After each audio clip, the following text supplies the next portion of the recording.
Welcome to VCR, Vintage Cinema Rewind. We're bringing old movies to new viewers. I'm Blake. Justice for Tuba. Justice for Tuba. That was actually my favorite running gag in the whole movie, is how fucking Tuba just keeps getting shit on every scene he's in. Until he's shot at the end. Oh, man. That was not one of the lines I was expecting you to say. One of my favorite lines, as a side note, before we get real into it, is... It was about how the exception becomes the rule. It's like, oh, like there's an exception to allowing violence here, and then how quickly the exception becomes the rule. It's Ned during Knockout Ned's crime spree. Yeah, that Knockout Ned. Yeah. Should we start with him? I honestly don't know where I want to start with this. I think movie. we should actually start with what's his butt, little Zeke. Little Dice, who eventually, and I didn't spoil this very handily, becomes Little Zay in the film. Yeah, so I think we should talk about him because he is kind of like everything kind of orbits around him. Maybe I want to start a little bit higher than that even.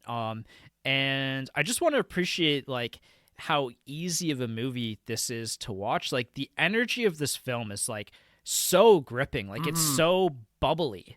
Yeah, definitely.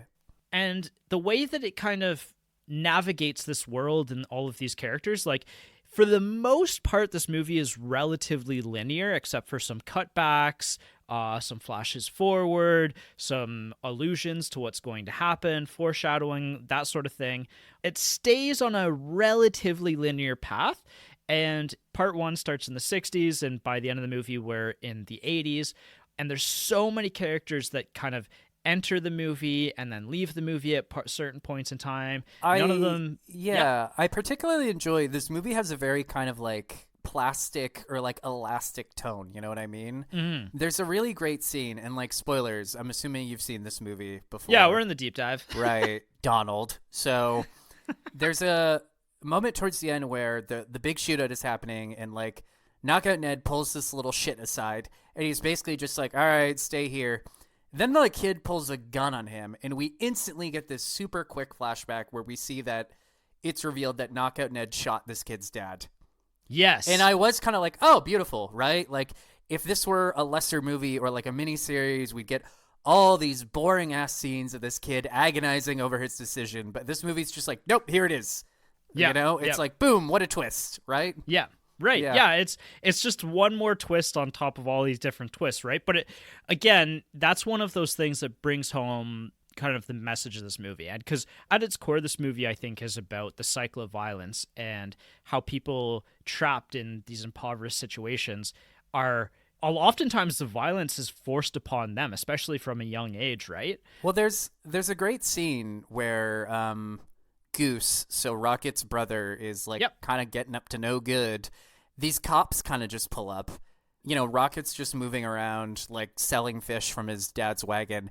And the cops are pretty much just like, yay, come with us. Like, you know, and he's like, well, what about my wagon? And they're just like, don't worry about it. And then the next scene is the cops just tearing his house apart, right? So it's like, what are you supposed to do, right? Like, there's no... And again, they do a good job just showing how, like, corrupt and how shitty and how incompetent the police are. Yeah, and how everybody is out of their depth as well, right? Pretty much, yeah. There's another great scene where, like, one of the members of the trio and his girlfriend basically carjack this guy, and they're like, get us out of here. And he's like, where? Anywhere. And then his car breaks down. Yeah. And it's just kind of like, well. Yeah, that was Shaggy. Shaggy, and yeah. Let's get into Shaggy. I think that probably taking this movie from the linear approach probably makes sense, and starting with each kind of part. I guess before I say that as well, the only thing that I want to mention is you and I kind of alluded to Snatch in the primer episode. And the reason why it kind of made me think about Snatch is the way that characters enter kind of the story, and there's kind of a stylization to certain characters entering the story. There's like title cards too, where it almost kind of reminded me of James Gunn's The Suicide Squad, or like how Tarantino will sometimes have like chapter headings in his movie where it's like, and now this, right? Yeah, and I actually think that this movie improves on that kind of stylization in the way that, again, with the linear storytelling, the characters kind of enter and leave the story and don't overstay their welcomes. Like, they don't kind of, oftentimes they don't circle back unless it's like for a really big mic drop later on in the movie, like you alluded to Right. with Knockout Ned. Some of what elevates this movie for me is that it kind of learns from some of the mistakes of those other movies and what those other directors have done, and kind of makes it more coherent in a sense. Kind of, yeah. I get what you mean. Yeah, so I guess the other thing I want to say, and I mentioned this in the primer episode as well, is Rocket is the main character of the movie, and in one sense that he's the narrator, he's kind of the observer of the film. He's a really interesting character to center this movie around, because often, like for large swaths of this movie, he really isn't the focal point of the film. He's not in a lot of scenes, actually, now that I think about it. Yeah. I suppose it's sort of like, he ends up becoming like a famous photojournalist. So I guess it's like, well, who else is telling this story, right? Right. I actually thought it was really genius, because there was a point in time in the mid part of the second act where I was like, what's the main character's name again? And I was like, this is so interesting to have this main character, but like not make him such a central figure to this story. And it really snapped into place for me in the third act, when it was like, oh, this character is going on to become a journalist and become like a photojournalist.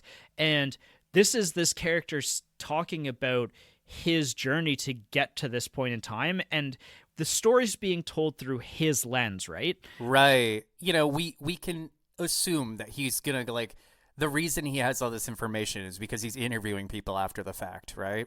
It's kind of funny. You know how sometimes in like sitcoms or like cartoons, they'll have a character explain something, it'll go into a flashback, and then it'll like very subtly show a scene that like the then narrator wasn't there for. Then they'll snap back to the present and they'll be like, how'd you know about the stuff you weren't there for, right? It's almost kind of like that, where it's like, oh yeah, he's the journalist. Like, of course he'd find this information somewhere. Yeah, I think it really, really works for the movie. I think it enhanced the whole experience for me, because again, like, it wasn't that I was upset about it. I was just like, oh, this is a really interesting approach to it.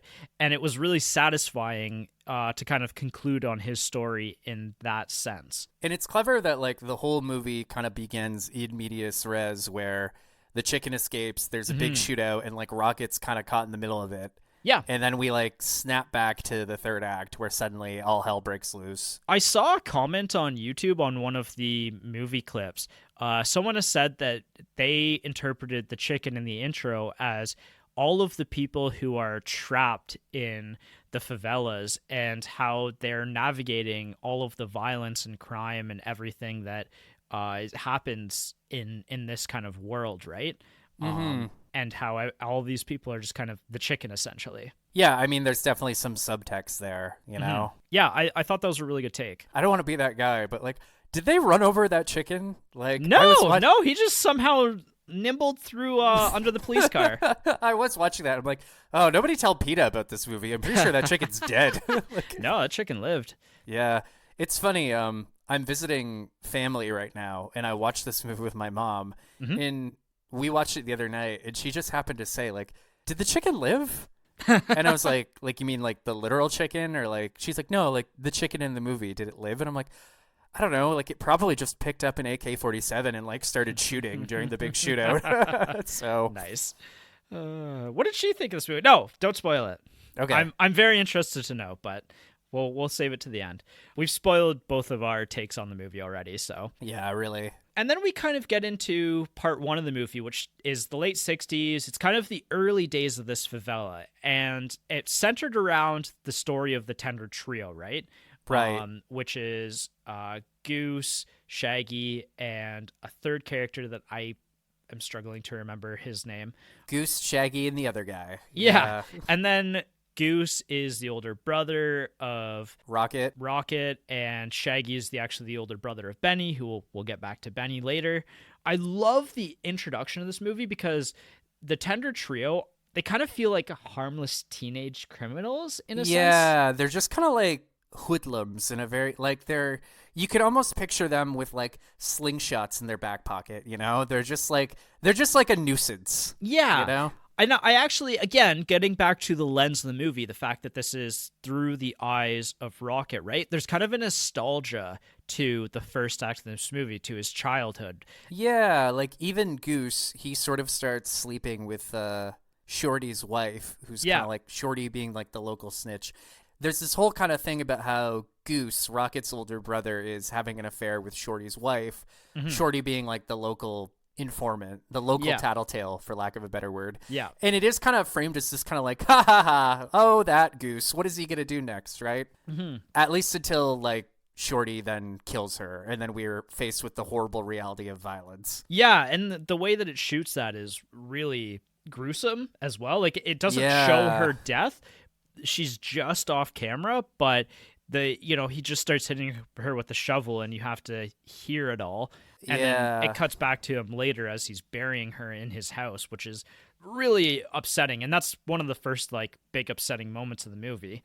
Yeah. I think that the way that they introduced these characters was really good, because I kind of felt like an instant connection to all of these characters, and it was like, yeah, okay, like they're committing crimes, but I'm willing to overlook it because of the circumstances. Well, there's a great moment early on a soccer field where Goose kind of like pulls Rocket aside, gives him like a wad of cash, and he's basically just like, give this to Dad, but don't tell him it was from me. Yeah, there's kind of like a Robin Hood situation, right? Right, for sure. The consequences kind of become apparent so quick, right? Like you said, with Shorty is one of the big ones, when they go and rob the motel and all of the people working and living in the motel, and then everybody gets shot in the motel.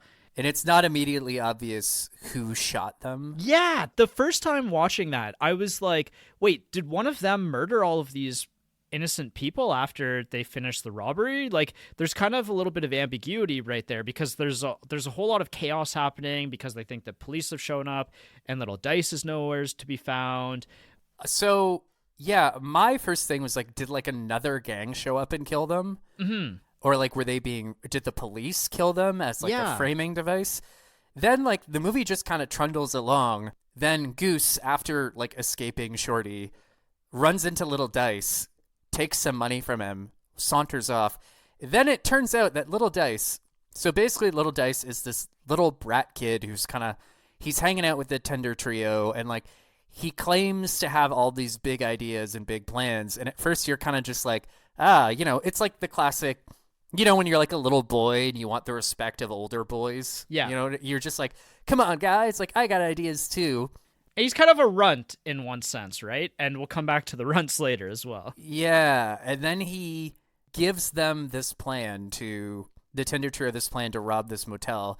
And it's, as it turns out, it's actually a pretty good idea. And he's very much like, I want a gun, like I want to help.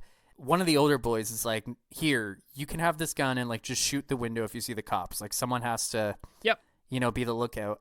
Then in flashback, we find out that Little Dice just wandered in and just started shooting hostages. Yeah, and really enjoyed it as well. That was the first moment that like genuinely gave. Okay, so this is the number 2 clip on Movie Clips. I forget what it's called.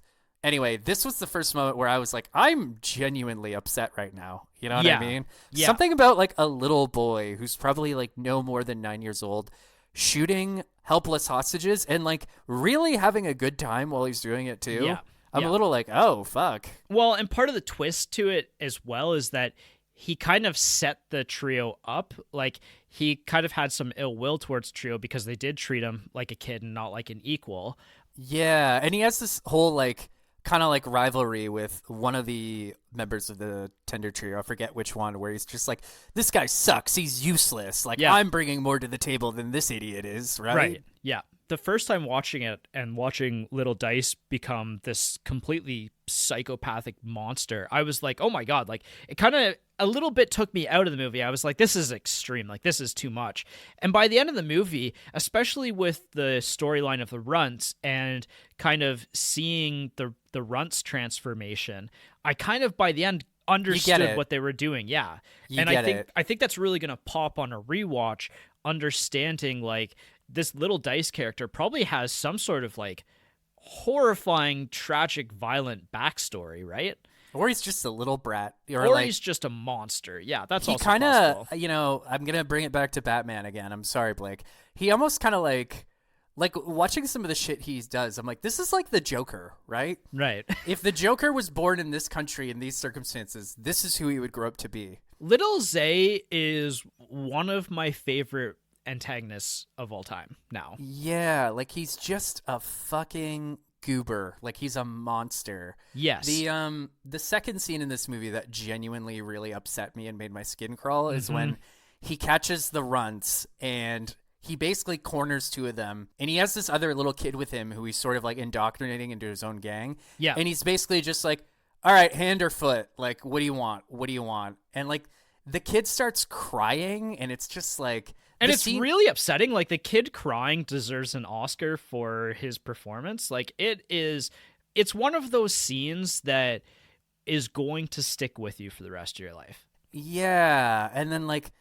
he asks hand or foot, and then he's basically just like, all right, like he gives the gun to the other kid. He's like, all right, now kill one of them. Yeah. And it's just after shooting both of them in the foot. Yeah, and he's just so like business as usual cavalier about it. Like, well, and not even like business. Like, he's has this real pleasure in bestowing violence upon people. And I guess that's part of what makes Little Z so captivating as a villain is that like, you know, you could argue that like Don Vito Corleone from The Godfather is he's not a mobster at heart.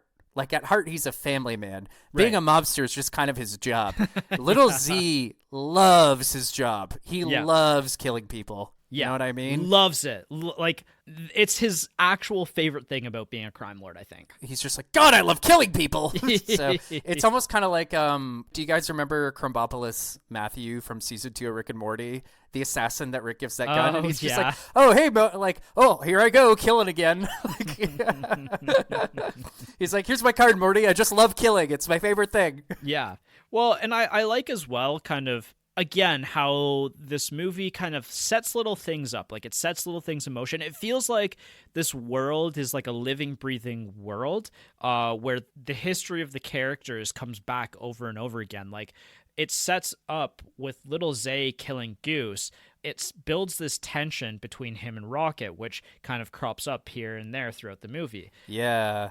And there's kind of other moments too, like, that kind of, it just kind of like rhymes with other parts of the movie, right? Like, with Shaggy dying in the police shootout in the first act of the movie while he is trying to leave this cycle of violence, right? And trying to escape with his girlfriend, which is one of the most heartbreaking scenes in the movie, right? Because he's so close to getting out. Right. Having to watch him, and like, I rewatched this scene today, and I was kind of, again, shocked by how well shot and the score of the movie, everything about this scene is like absolutely excellent. It kind of gives a little bit of a Godfather vibe even to like the score of it, but just watching this character literally like seconds away from leaving this world behind and being gunned down while his girlfriend is stuck in this moving car watching him being shot down by the police. Just absolutely tragic. And then the full circle coming around, right, later in the movie, after Benny and Zay have essentially taken over the streets of the City of God and are running their own gang at this point, and Benny with Angelica, they decide to leave as well and go become farmers and leave the city. Yeah. Literally during his going away party, Benny is shot by accident and dies in the arms of Zay. There's almost kind of something like slightly Shakespearean about this whole story. Yes. You know what I mean? Like, it feels very like, you know, there's something about like power and desire and control and all these forces that are conspiring against these people that they don't seem to understand. No, absolutely. I very much agree. I think that's everything from the first act of the movie that I wanted to talk about. I think the second act of the movie is really the main act of the story, right? Where the meat and potatoes of the story, yeah, is the 70s and Little Zay becoming the crime lord of the City of God. And, you know, like, we spend a lot of time kind of setting up their gang, essentially. Like, we see Zay kind of running the streets and murdering all of his rivals, but then Benny is kind of keeps Zay in control, like keeps him from being an absolute like lunatic. Yeah. It's very much like id and super ego kind of going on right now. Yeah. And Benny is such a, like, they literally call Benny like the coolest gangster on the streets, right? Like, he's this guy that everybody loves and everybody wants to be around. You know, he is friends with Carrot, who's kind of one of the other drug lords of the area.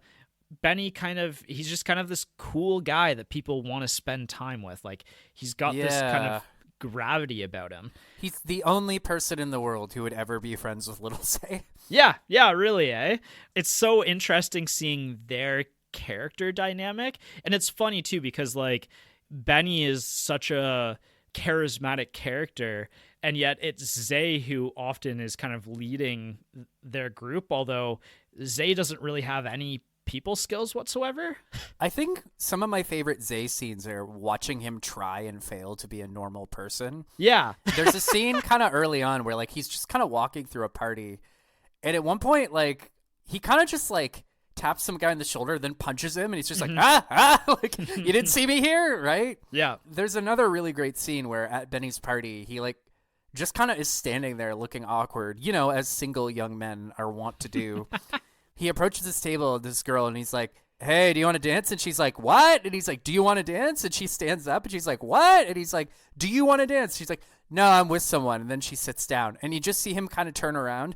And as soon as he turned around, something about the look on his face, I'm like, oh, he's about to start some shit, you know? Yeah. Well, and that's a good point too. Like, he kind of reminds me, like, there's other characters in other movies that aren't even like crime movies where it's a character who is so involved in his job, like their career is their life, right? Right. And they know nothing except for their career. They have no outside passions or interests. Like, they live for the job. And like, we've met people like this, right? Maybe we've even been people like this at different points in time, where it's just like he's just kind of like standing. There's something kind of almost like likable about him in that scene, where it's like watching this psycho supervillain try to be a normal person for an evening. Yeah. If he could only be that person, like, maybe things wouldn't get so bad in this movie, right? But he's just not capable of that. And again, I think that it's actually really smart that Zay is one of the few characters who we don't really know a lot about his backstory. Yeah, and I mean, you know, it is interesting. Like, you could maybe... I compared him to, like, a psychopath earlier, but, like, you know, he seems to express like genuine despair when Benny gets shot. Yeah. So I mean, like he's capable of at least marginally caring about someone. Well, and I think Benny is the most important person in Zay's entire life. Like, yeah. So like Benny and Angelica want to like run off to go smoke pot in the woods somewhere. That's basically what their plan is. Yeah. It's a very much a youthful pie in the sky. Like, we're going to build a farm and we're going to milk cows and smoke pot and make love. Yeah. And blah, blah, blah. And it is very much framed as almost like a love triangle where Zay's like, he comes up to Benny at the party and he's like, fuck her, stay here with me and we'll do crimes together or something. Yeah. And Benny, let's go do crimes. Yeah, let's go get sushi and not pay. And Benny I actually was really impressed by how Benny handled that. Cause like, yes, Zay basically called the love of his life a bitch. Mm-hmm. But Benny knows Zay well enough to just be like, hey, come on, man. Like, this is what I'm doing. I want out. Like, he doesn't escalate. He knows not to escalate with this fucking guy. Right. Yeah. No, definitely. Maybe we've all had a friend like that, too, where you just know not to escalate with them. Yeah. Yeah, for sure. It's so funny as well. Like, this is kind of a tangent here, but I love how this story is written because it really feels like the real lives of these people. Like, I never feel like this is an exaggeration or this is too extreme. Like, and part of what I'm going with this is like the fact that Benny is this like cooler than thou character, and you know, Rocket and Angelica's supposed to be like, you know, like she's this absolutely gorgeous woman who like everybody's attracted to. She's so popular, and Rocket is like, you know, starting to build this relationship with her. And at that particular moment is when Benny enters the scene and just completely takes her attention away, right? And that feels like such a high school, like teenage age thing to happen. Yeah, I know, right? I mean, it would never happen to you and me in high school where like a beautiful woman was more impressed by a better looking, cooler dude. Again, never happened to us, but like, it's kind of funny. There is something a little bit, I don't want to say pathetic, but almost like #relatable about Rocket, you know, where he's just like, oh, I like this girl. Like, there's all this violence swirling around him, but he's like, I like this girl. And then she went off with some other guy. He has this great line later on where he's just like, and there I was, broke, single, and still a virgin. And I was like, Yeah. I remember hearing that line and be like, oof, been there, buddy. But But even like with on that note as well, like I love seeing Rocket kind of. Benny is so cool and like so charismatic that Rocket just kind of forgives him. Like, yeah, I know, they're cool. They're just like, fuck it, you know. And like Benny goes out of his way to get this camera for Rocket because he's like Benny's kind of this kind of person who just lights up everybody's world. Like he's always kind of. It's almost kind of like Benny is like the older brother everyone wanted. Yeah. And Little Z is the older brother most of us got. Yeah, that's a good way to put it. And that's what makes it all the more tragic. Like I kind of started to see it coming.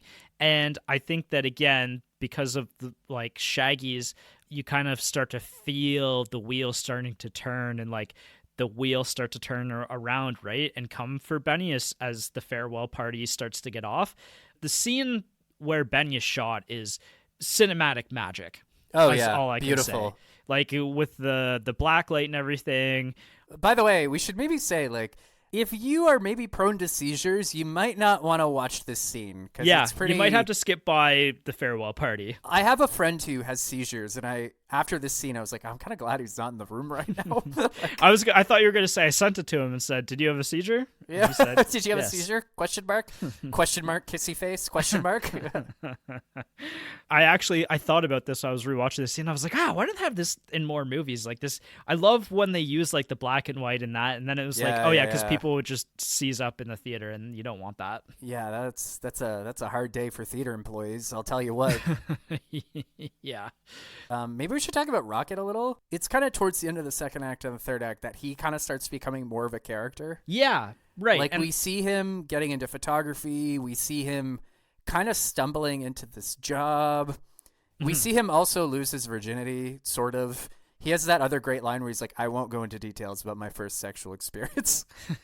And it's funny how like the camera's like waiting in the other room while it's going on. As a side note with that, the two actors in that scene were actually just talking off camera. Like when they were talking about Rocket never having a hot shower before, that was actually like a real conversation that they were having. And they just ended up accidentally catching that audio and they decided to leave that in. Oh, interesting. Yeah, because again, you have to remember that most of the actors in this movie are just people who were living in these conditions at this time. And it's kind of remarkable because like none of them are bad. They're all fantastic. You know all what I mean? Exceptional. It's kind of how like there's that one Tremors movie when like most of the cast is just these randos they found in Arizona. Again, weird comparison, but I'm going with it. Nice. But yeah, no, I like Rocket's kind of development in the story because, again, like I said, I was starting to forget who Rocket was as a character, but then he really snaps into focus in the third act, especially too, I like the introduction of Ned, Knockout Ned on the bus. There's this moment where it looks like Rocket's actually going to start rob doing somebody, crimes. Getting sushi and not paying for it. Yeah, exactly. I have to say, it's actually adorable when Rocket kind of decides he's going to become a criminal. And then there's 3 different scenes where he's just like, yeah, I couldn't go through with it. Yeah. You know? I think maybe that speaks to Rocket's upbringing and like there's a little bit of nature there as well. Like I don't think Rocket is capable of that level of violence. He doesn't really have it in him. Yeah. Yeah. And I think like, even just like the brief scenes that we get in Rocket's home life, like he had both of his parents, they were compassionate people, and they tried their best even to keep like Goose on the straight and narrow. Right, yeah. I like the portrayal of him, and then he kind of pops in here and there, right? Like there's the scene in the apartment, and then we get the flashback to like the lore of the apartment, and like it has its own like backstory about this cursed space, which I absolutely loved because then the apartment kind of becomes like central to Zay's kind of outfit. And as soon as Zay starts to use the apartment as his own kind of base of operations, that eventually this is going to go poorly for him as well. Mm-hmm. Absolutely. I really loved like this apartment, like this thing that, most stories shouldn't even care about, like shouldn't even get into the backstory of. We get like just this 2 minutes. Here's the story of this apartment. It's this decrepit place. There's a child predator who sold drugs in here. Eventually the poor kid in this situation, like tossed her out and became like the drug lord of this, and then it's changed hands a few times, and now at this point in time when Rocket is going to buy a little bit of weed for Angelica is the exact moment that Zay shows up and takes over. And even in that moment, Benny is like, oh, like Rocket's a cool guy, like don't worry about him, like yeah, let's just come let him on. go. Yeah. And even at that point again, it circles back to the first act, and there's an acknowledgement of, well, Zay killed Goose. Yeah, right. I kind of forget. Does Rocket ever find out that Zay killed his brother? They literally say it in that scene. Like it's widely yeah. known. It's generally known that Zay killed Goose. Gross. Yeah. Maybe we should talk about Knockout Ned, because he sort of becomes sort of like this unlikely hero. Yeah, it's really cool. Like, and his story is kind of the pivotal moment where we pivot into part 3 of the movie. Mm-hmm. It's kind of wild to think that in the late stage of the second act, we've suddenly introduced this new character who becomes like one of the main focal points of the story. And, you know, he's also exceptionally well acted, and he's a character that like you suddenly care a lot about very quickly.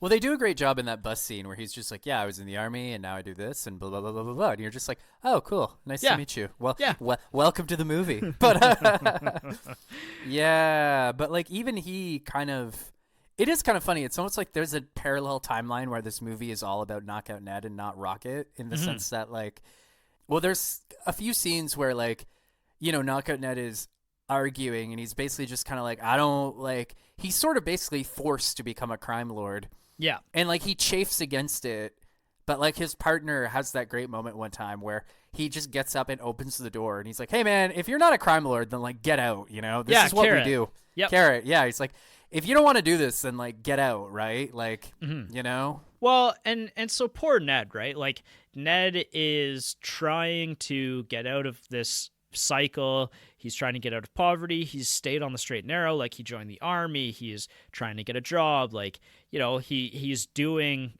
all the right things, and yet the city just keeps dragging him down with it.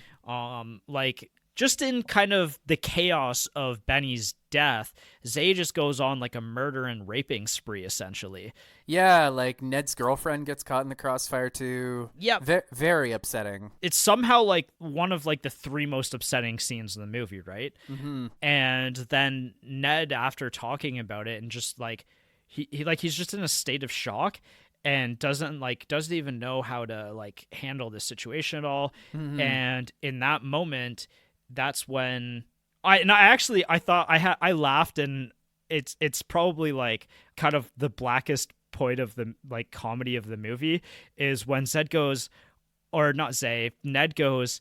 don't know why he didn't kill me. And then it immediately cuts to Zay and he goes, wait, why didn't I kill Ned? Yeah, that was good. He just turns around like he forgot something. Yeah. He's like, oh, hey. That's definitely like the moment that maybe I might have thought about the Joker in that sense, right? Like there's kind of a whimsical, violent nature to this character. You know what? Say you want about Little Z, but he is chasing his bliss. Yeah. He is living his best life.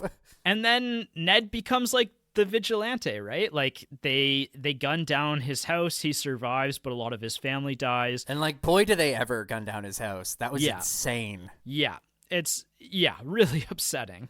It was funny in the first 20 minutes of this movie. I was like, there's a lot of guns in this movie. I hope nobody gets shot. People got shot. A lot of people got shot. A lot of people got shot. I like in the literal dozens, if not at least 100 people die in this movie. Yeah, really. Again, this is one of my favorite parts of the movie is it shows the apathy of violence, I would say. Like, you know, Ned is this character who, again, has tried so hard to get out of this situation and spent so much time trying to rise above all of the violence and the poverty. And he gets dragged down by Zay. And then after he says to Carrot, like, you know, I'll take a gun, but I won't kill anyone. And like, I don't want to be this violent criminal. Like I have this vendetta against Zay, and it's blood, it's deep. I need to kill this character. There's that moment where I think it's in like a grocery store where Ned is almost about to be shot by the store owner, and Carrot saves him. And then Carrot says, like, oh, there's always an exception to the rule. The Rocket kind of cuts in and says, but eventually the exception always becomes the rule. And that's when... Yeah, chills. Really, really good line. And that's when they rob the bank afterwards, and Ned shoots the security guard. And you see in that moment, too, like, Ned's the kind of holier-than-thou, like, vigilante character that we started this movie with. You almost kind of see like the resignation on his face, you know? Yeah. Like, fuck. Yeah, like I do what I need to do now. It's almost kind of like he's the Michael Corleone of this movie. He is, yeah. He's like speed running the character arc, though. Yeah, for sure. Well, it's the Godfather Part 1 character. Well, no, I take it back. He's Michael Corleone. Yeah. You heard it here first, folks. Part 1. No, and I mean, I think that this movie wears a lot of inspirations on its sleeve. Like, I think that it does kind of harken back to something like The Godfather or Snatch and a few other Goodfellas, films. definitely. Yep, it's got definitely. The same kind of tone as Goodfellas. Yeah. You can almost picture, like, Henry Hill on vacation wandering into one of these scenes. Yeah.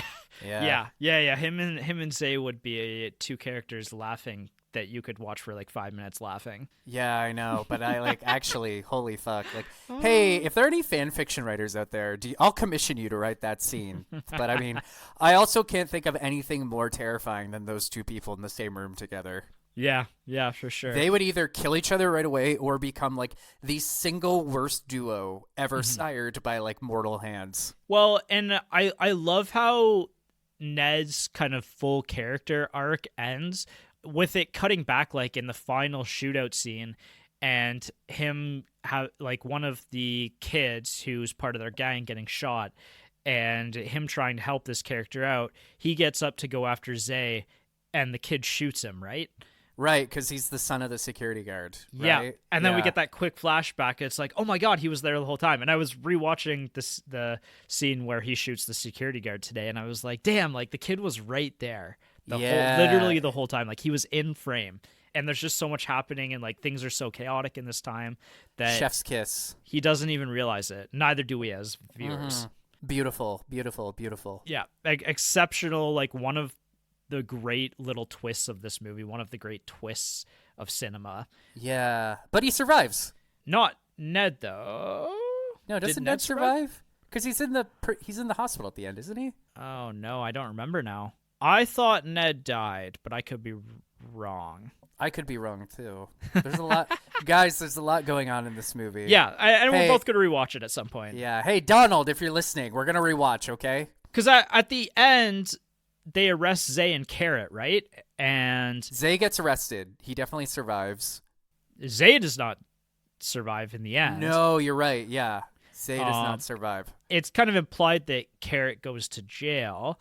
And maybe we'll get to the end shortly. Well, here. you know, a crime lord named Carrot isn't going to survive in a Brazilian prison. Sorry. That carrot's getting peeled. Hey-o. Jesus. Let's talk about the runs, because that'll lead up well to the end of the movie. Yeah. And so the runs kind of enter the story in the second act, and they're kind of like this ragtag group of like mean-spirited preteens who in a large gang are relatively violent, steal from all these stores and like beat people up because it's like taking on like a bunch of monkeys all at once, right? Isn't there a meme where it's like, how many toddlers do you think it would take to beat you up? Yeah. After watching this movie, I'm like, yeah, I would lose. Sorry. 100%. Yeah. There's this mean-spiritedness to them where they're even like disrupting Zay's organization just by existing here because they're probably bringing too much unwanted attention to this part of the city. Well, I think it was clever in that when we first meet them, they're like surrounding Rocket and Angelica on the beach. Like they're kind of being sea blockers, if you know what I mean. And you're just kind of like, these little shits. And then you see like the consequences of their behavior and you're like, oh. Right, yeah. No. Well, and again, speaking about the cycle of violence here, like, you know, like they're this group of boys who are all kind of looking up to Zay and those kind of people and want to eventually like take on their own kind of like gang at some point. But it's really like the violence I think that Zay bestows upon them, like when he shoots the two kids, I think sends the runts really on that trajectory of becoming the next crime lords in the future. Yeah, absolutely. And then there's kind of that scene towards the end where you see them, like four of them, just kind of talking, and they're like blah blah blah blah blah blah blah, and you're kind of just like, okay, yeah, this is how it happens, right? It's the unending cycle of violence. Exactly. And like, I love all of this movie, but especially like that final 10 minutes of the movie where they arrest Zay and Carrot, and then they take Zay back to his hideout because it's well known, like the police, he's been paying off the police, and basically the police just completely loot all of Zay's wealth and then leave him there because they've taken everything from him. They don't need to arrest him at this point anymore. Like, yeah, fuck it. They'll come and shake him down another time, right? Yeah. But then Zay, sitting there in his anger, doesn't realize that the runts have shown up and they're ready to take over the city themselves, right? And, yeah. And then they gun down Zay, and that's the start of their story, which is the end of the movie. It's almost very mythological in the sense that, like, each successive generation gets worse and worse and worse. You know what I mean? Yeah. Yep. Yeah.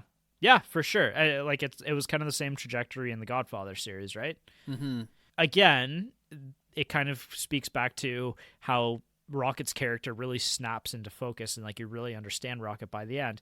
Like Rocket is taking the pictures and kind of observing all of this play out in the shadows, right? He's kind of like the Hawkeye, like in the first Avengers movie where he just kind of perches himself above it and he's just like click, click, click, click, click, click, click, right? And it's funny, they shoot him as though he's holding a gun, right? Mm-hmm. They're just like, oh, and it's kind of like, oh yeah, like he's doing important work right now. Like he's being courageous. He's being brave. There's a really great scene earlier too when he is hired by Zay's gang to take pictures of them and develop the pictures, which he does. And then eventually those pictures go on to get published, and that's kind of the start of his career, right? Mm-hmm. And I really love how that kind of all plays out too, because rightfully so, Rocket is afraid for his life because of the pictures and how now everybody knows who Zay is. But Zay, being the monster that he is, actually wanted the attention and wanted the fame and the fortune. Yeah, it is weird how they sort of like, they coalesce in different ways. Zay as a character and Rocket, I love how their stories are kind of intertwined throughout this whole narrative, where they're not directly in contact with each other for the whole story, but they're the two kind of stars like circling each other. Yeah, it's not so much that they're like rivals or that they have, it's like they're traditional hero villains where they're going to have a big clash at the end. It's more just like, yeah, they sort of just orbiting each other, Yeah, and let's see how these two characters' lives play out over this course of this time. Because, I mean, like, if, I feel like a worse movie would have given Rocket a big hero moment where he popped Zay right between the eyes, but that would have been fucking stupid. No, I mean, the way that Rocket essentially gets his justice by not becoming violent, and the success story of Rocket is essentially that he doesn't resort to violence, that he's able to, again, be above the violence, be like, look at it through this like detached lens of journalism, and that's the thing that actually gets him out of there. That's the real triumph at the end of the movie, is that Rocket essentially gets out. Yeah. Right? Yeah, and through like, he sacrificed in the non-traditional sense, right? Like Zay sacrificed his humanity from a very early age to become the person that he became, and like he reaped all these rewards and then he died. Yeah. Whereas Rocket has to suffer, and he has to work hard, and like he basically like he gets kind of lucky, honestly, in the end. It's kind of like I'm gonna go there. It's kind of like their traditional artist story, right? Where you just kind of you follow your own path, you get good at something, and if you're lucky, you get out. Yep. Yeah, absolutely. Again, I have no notes. Like, this is everything in this story, the way that it's told, the narrative arc of it is all perfect. I was going to say that, like, I was planning, my only slight criticism would have been, maybe we could have introduced Knockout Ned a little bit earlier. Mm-hmm. But you know what? On thinking about it, I'm just like, no, it's fine. They did it correctly. No, and again, that's what I was saying with, like, something like Snatch, right? Like where maybe too many characters get introduced right at the beginning, and then you feel like obligated to know where every character is at every moment of the story. Yeah. Whereas this isn't as concerned with that. It's more concerned about approaching the story in that linear tale, and like characters enter and leave as the story requires. Yeah, and I mean, Snatch kind of very generally follows like three groups of characters, whereas City of God very wisely is very much, it's loose and it's the story of like a whole city, right? Yeah. Yeah, it somehow manages to capture like a whole city's worth of people and stories and lives, but also do it more coherently than a film like Snatch. It is kind of remarkable in the sense that there's a lot of characters and they're all more or less distinct. Yeah. And especially too, like, we're watching this as foreigners, like not understanding the language, only reading the subtitles, but I could tell you almost every character's name except for like the third member of the Tender Trio, and that's just because he kind of disappears after about 5 minutes. Yeah, he's the guy in the tree who's just kind of like, yeah, fuck this, I'm out of here, I don't care if I get arrested. And then I guess maybe he survived too. I don't even remember, I think he died, but yeah, probably that tough. Tracks. Yeah. I almost feel like we're morticians, like pulling open the gurneys, like, well, yeah, there he is, he's dead. Yeah. So that's really a lot of what I want to talk about with this movie, right? Like, I don't have a whole lot of notes because I enjoyed it so much. Yeah, me too. I definitely need to see it again, though, because there's a lot that's going on here. Yeah. I almost feel like as a creative type or a storyteller, there's a lot of lessons to be learned in this movie. Yeah, I think that someone like you have really appreciated the mechanics of the storytelling. Yeah, so that's that. Subscribe to my other podcasts where we talk about storytelling. Sequels, prequels, and reboots. This is actually based on a 1997 novel. Yeah, by Rocket, sort of. Yeah, by Rocket, sort of. So it's a semi-autobiographical novel from Paulo Lins. It's considered one of the great Brazilian novels of all time as well. I almost am kind of somewhat interested in reading it myself, just because it is. I love this story so much. Funnily enough, don't quote me on this, I don't think it was even translated. It was only because of the success of this movie that it was even translated to English. So yeah, it wasn't until after this movie, and I think several years after, that it finally got kind of widespread acclaim and acknowledgement, and then got translated into a bunch of languages. You can also read it in Italian. So why don't you and I learn Italian, and then we'll read the book in Italian? Perfect. Ta. So like the character of Rocket is loosely based on Paulo Lin and his life growing up in this world. Knockout Ned was actually a real character as well. I did want to point out, thanks for reminding me, this movie kind of does this thing that some biographies do where during the credits they show the actual guy. Yeah. And they showed a newsreel footage of Knockout Red that they kind of mirrored in the movie. And like, it was kind of humbling watching that and being like, oh shit, a lot of this actually happened. Yeah, it is really humbling. Like, and I actually didn't know watching this movie that this was based on a true story. So I found the end really poignant, and I actually watched the whole credits because I was just kind of sat there like thinking about, almost in disbelief, that these people have lived these lives, right? Yeah, it really makes you think. It really makes you appreciate what you have too. Yeah, for sure. There's actually a sequel to this movie, believe it or not, called City of God, The Fight Rages On. It's a mini-series. It came out in 2024. And what? Yeah, came out. I think it's on Netflix, actually. It basically is like a follow-up to The Runts and their story. It sounds like the Runts are kind of like, they kind of go on to join the Red Command, which is like one of the, I think it's the second largest gang in South America. They're like one of the more infamous drug gangs in South America. Sure. And kind of part of the allusion to that is, I guess they mention, I think I saw that they mentioned the Red Command, or like the Brazilian equivalent, like the Portuguese equivalent to what the Red Command is. And also like the fact that at the end of the movie, when they're walking away and talking about building a kill list, that actually is part of like the Kree of the Red Command having a kill list. So you said this came out in 2024. Yeah, there's also a documentary about the characters and the actors from this movie, and I think it's like 5 to 10 years later they kind of go and see where all of these people ended up, because again, a lot of these people were just like actual people who were living in these conditions at this time. Right. Most of them weren't really acting. Yeah, so like effects and filming, like Katja Lund, the co-director, interviewed about 2,000 people and narrowed it down to about 100 people to act in this, and then they like put them through like an 8-month acting workshop to kind of get them prepared. But there's kind of the balance between like getting them prepared to act but also like keeping them natural and letting them improvise, like letting them live their lives and show their lives on camera, right? That's kind of what's like so like the paradox of any kind of creative work is like, obviously there's a lot of skill and talent and thought and consideration that goes into it, but like the best actors and the best writers and the best painters don't look like they're trying. You know what I mean? Yeah. It's weird. It's hard to even articulate that. Yeah, and I think that's where that a lot of the actors in this movie do a really good job of that, right? Like the best performance in the movie is the kid just crying before he gets shot. It's like it's so upsetting, but like I genuinely felt like I was right there watching this poor kid, right? Yeah, I'm about to watch this kid die. Ugh. Yeah.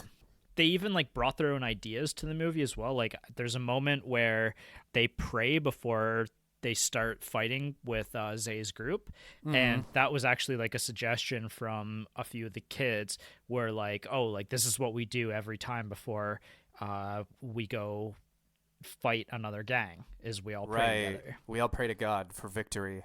Yeah. So yeah. Which god are you guys praying to? Ares? Like, what is this? Nice. Sorry. little Greek mythology humor out there for you. So they didn't shoot this in the City of God because the real City of God, which does actually exist, is way too dangerous. They filmed in like another slum neighborhood. A slightly nicer slum. Yeah, which was slightly less dangerous, but there was a lot of risk in making this movie, I think, as well. Yeah. There's a little bit of guerrilla filmmaking to this, which is pretty wild. And yeah, like these people really wanted to tell this story. Yeah. And I'm glad that they did. Like it kind of expanded my worldview watching this movie. Absolutely. So a lot of the characters actually, their names kind of changed slightly for English purposes. The biggest offender to that is Knockout Ned's name in the movie, for our purposes, is Knockout Ned. But his Portuguese name is, and sorry for mispronouncing this, Mane Galina, which means chicken mane. And what that means is chicken Manuel, because the real Knockout Ned's character was Manuel, and they called him Chicken Mane because he actually was a chicken thief. He would steal chickens to survive. They didn't do the translation because chicken means like a coward in English, so they didn't want Knockout Ned to be this like cowardly character, right? I mean, they could have maybe ran with it. Like, maybe that the irony of that could have been commented upon. But yeah, I think it's easier to just call him Ned. Yeah. know? Yeah. Like, that's too much to explain. Yeah, exactly. You're Ned. Yeah. Found that kind of interesting. But like steak and fries, I was like, oh, why did they call him steak and fries? And they actually, like, his actual Portuguese name was steak and fries. Beautiful. Nice. If they ever make a biopic about like us, I hope they change my name to like Handsome Michael or something like that. A more flattering nickname, let's say. So legacy of the movie, so this came out in 2002, but it wasn't nominated for Oscars until the 2004 Oscars, because I think it didn't get like an actual worldwide release until 2003. For a foreign language film, it was nominated for 4 awards. It was nominated for Best Director, Best Writing, Adapted Screenplay, Best Cinematography, and Best Film Editing. Yeah. I'm actually kind of disappointed that it didn't win any of those. I think that it could have easily won any one of those 4. However, there is one movie that kind of stood in the way of all this. And I honestly Spaghetti-O 2004. I think I Yeah. know what you're talking about. Yeah, so Lord of the Rings Return of the King just swept the Oscars that year. There was Ooh. no competition with anything. I think that genuinely if this movie comes out 80% of years that this movie comes out in, I think that it should have been nominated for Best Picture. I think it could have won Best Picture. Yeah, sorry, City of God. You came out in the wrong year. Yeah, it's a little unfortunate because, like, I think that movies that win the Oscar for Best Picture just kind of get just that little nudge into being cemented as one of the greats of all time, right? Like, it just sometimes it stays in Yeah. our collective knowledge for a little bit longer, I think. Despite that, this is considered one of the great movies of all time. Do you know where approximately it sits on IMDb and Letterboxd? No. I'm going to say top 20 on both. So on IMDb, it's number 25, and on Oh, I was Letterboxd, close. it's number 10. Wow, okay. So Shit. averaged out, you did all right. Yeah, that's not bad. Yeah. Do you remember, you can cut this out, I don't care.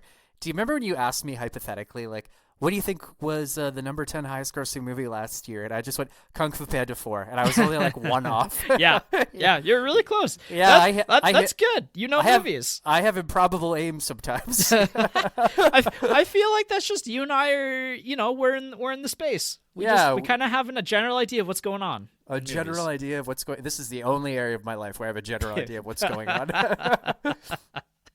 Oh, that's great.